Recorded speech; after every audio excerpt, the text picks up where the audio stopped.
El workshop Convivialidad en Sociedades Desiguales, la dimensión del conocimiento, llevado a cabo en la Universidad de La Plata en Argentina en los días 28 y 29 de noviembre, reunió a algunos de los principales investigadores de Latinoamérica y Alemania de la red conformada por el MESILA.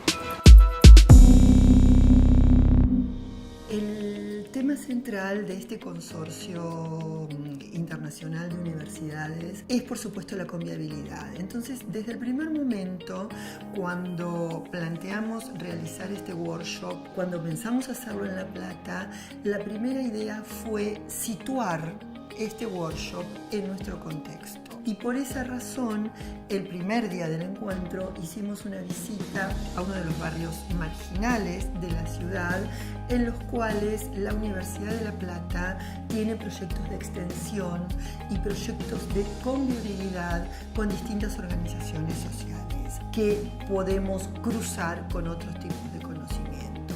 O sea, la posibilidad absoluta de la convivialidad del intercambio en la diferencia.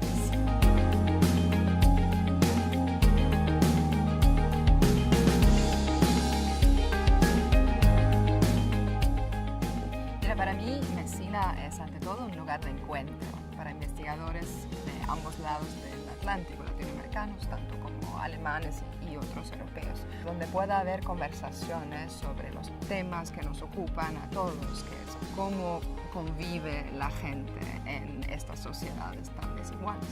MESILA para nosotros como investigadores alemanes es ante todo una puerta de entrada también, ¿no?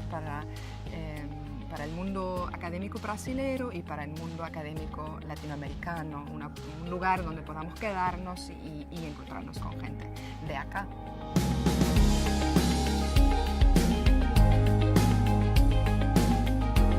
El evento cumplió con nuestras expectativas porque se produjo una interacción muy interesante y muy productiva entre los distintos representantes de la comunidad científica, entre los integrantes del MESILA, pero también una alta participación de la comunidad científica platense, tanto del CONICET como de la Universidad de La Plata.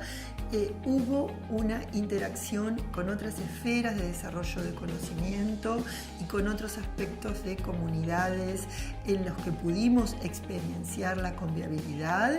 Trabajamos fundamentalmente en afianzar las distintas formas de producción de conocimiento, tanto en procesos históricos de constitución de los archivos como en procesos contemporáneos, actuales, de revisitar esos archivos y reinterpretar esos archivos y volver a pensarlos desde nuevas perspectivas. Así que bueno, en definitiva, mi percepción del evento es positiva, cumplimos con nuestras expectativas.